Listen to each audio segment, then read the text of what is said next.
মোহাম্মদ সালাহর জন্য এখন পুরো দল অপেক্ষা করে, পুরো দল অনুশীলনে নেমে গেছে। মোহাম্মদ সালাহ নামলেন সবার পরে, এরপরে বল কুড়ালেন জাল থেকে, এরপরে যোগ দিলেন টিম মিটিংয়ে। এই হচ্ছে মোহাম্মদ সালাহর জীবনের গল্প। একটু ধাক্কা খেলেন নাকি? ওই গল্পের ভেতরেই, ওই একটা ছবির ভেতরেই মোহাম্মদ সালাহর গোটা জীবনের গল্পটাই আছে। মোহাম্মদ সালাহর জন্য আগে কেউ দাঁড়াতো না, মোহাম্মদ সালাহর জন্য একটা বাস পর্যন্ত কখনো দাঁড়ায় নাই। মোহাম্মদ সালাহ মিশরের এক গ্রাম থেকে এসছেন, সেখান থেকে তিনি গেছেন ইউরোপে, সেখান থেকে তিনি হয়েছেন লিভারপুলের কিং। লিভারপুলের সমর্থকের একটা সময় তাকে নিয়ে গানও বেঁধেছে, তারা বারবার বলেছে মোহাম্মদ সালাহ আ গিফট ফ্রম আল্লাহ। মোহাম্মদ সালাহর গল্পটাই আসলে একটা গিফট, একটা উপহার, এবং সম্ভবত একেবারেই ঈশ্বর প্রদত্ত উপহার।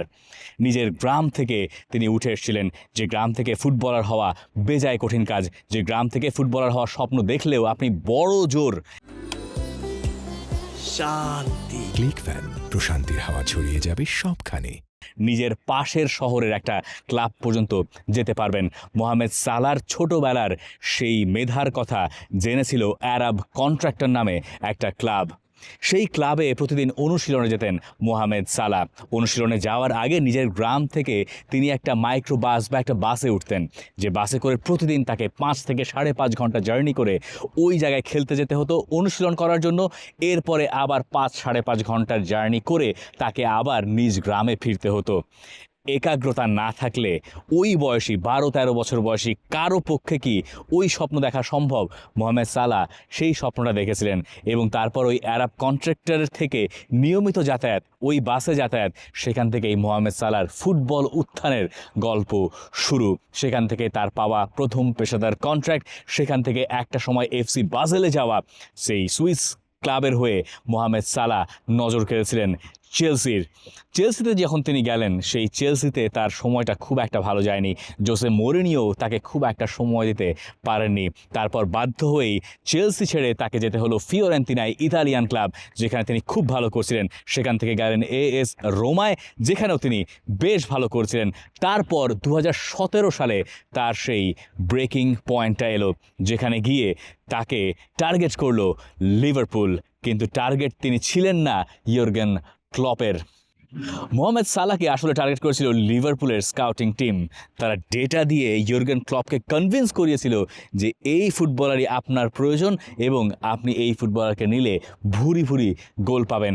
এরপরে ইয়র্গেন ক্লপ একমত হয়েছিলেন, ওই ডেটায় তিনি বিশ্বাস করেছিলেন, যেই ডেটার প্রমাণ পরে মোহাম্মদ সালাহ রেখে গেছেন। লিভারপুলের ইতিহাসের অন্যতম সর্বোচ্চ গোলদাতা, প্রিমিয়ার লিগের ইতিহাসের অন্যতম সর্বোচ্চ গোলদাতা, যে প্রিমিয়ার লিগ টাইটেল কখনোই লিভারপুলের জেতা হয় নাই আধুনিক কালে এসে, সেই প্রিমিয়ার লিগের টাইটেলও জিতেছেন মোহাম্মদ সালাহ লিভারপুলকে 2 বার। একবার ইয়র্গেন ক্লপকে, আরেকবার এই কেবলমাত্র লিভারপুল ছেড়ে আসার আগে আর্নে স্লটকে। মোহাম্মদ সালাহ হয়ে গেছেন প্রিমিয়ার লিগের কিংবদন্তি। মোহাম্মদ সালাহ জিতেছেন চ্যাম্পিয়ন্স লিগ। লিভারপুলে তার যা যা জেতা সম্ভব তার সব কিছুই তিনি সেখানে জিতেছেন। ইয়র্গেন ক্লপকেই বরং তিনি শ্রেষ্ঠত্বের আসনে বসাতে সাহায্য করেছেন। সেই মোহাম্মদ সালাহ এর মাঝে একটা বিশ্বকাপও এর আগে খেলেছেন, 2018 বিশ্বকাপ। তার আগে ইজিপ্ট সবশেষ বিশ্বকাপ খেলেছে 1990 সালে। চিন্তা করুন, বিশ্বকাপে আপনার দল বাছাই করতে পারে না, প্রতিবার তারা খাবি খায়, এবং শেষ মুহূর্তে বাছাই পর্বে স্পট কিক মোহাম্মদ সালাহর পায়ে। এই পেনাল্টি কিক থেকে গোল হলে ইজিপ্ট যাবে 1990 সালের পর 2018 সালে প্রথমবারের মতো বিশ্বকাপ খেলতে। মোহাম্মদ সালাহ সেখান থেকে গোল করলেন। মোহাম্মদ সালাহ দলকে নিয়ে বিশ্বকাপে গেলেন, কিন্তু সেই বিশ্বকাপে যাওয়ার আগে আরও একবার পোড়া কপাল তার। মোহাম্মদ সালাহ চ্যাম্পিয়ন্স লিগের ফাইনাল খেলতে নামলেন ওভার রিয়াল মাদ্রিদের বিপক্ষে। সেরহিও রামোসের সঙ্গে এক ধস্তাধস্তিতে মাটিতে পড়ে গেলেন। কাঁধের ইনজুরি তাকে বিশ্বকাপে ঠিকঠাক মতো পারফর্ম করতে দেয়নি। ইনফ্যাক্ট অন্য কেউ হলে হয়তো সেবার বিশ্বকাপে তার যাওয়াই হতো না, কিন্তু মোহাম্মদ সালাহ ভর করে যে বিশ্বকাপে গেছে বলেই মোহাম্মদ সালাহর জন্য একটা স্পট ছিল। এরপরে মোহাম্মদ সালাহ বিশ্বকাপে প্রথম ম্যাচটা মিস করলেন উরুগুয়ের বিপক্ষে। তার পরের ম্যাচে রাশিয়ার বিপক্ষে তিনি নামলেন, স্পটকে গোল করলেন। শেষ ম্যাচে সৌদি আরবের বিপক্ষেও তিনি গোল করলেন, কিন্তু ইজিপ্ট বিশ্বকাপের গ্রুপ স্টেজ থেকেই বিদায় নিল। মোহাম্মদ সালাহর গল্পটা ওখানেই থামলো।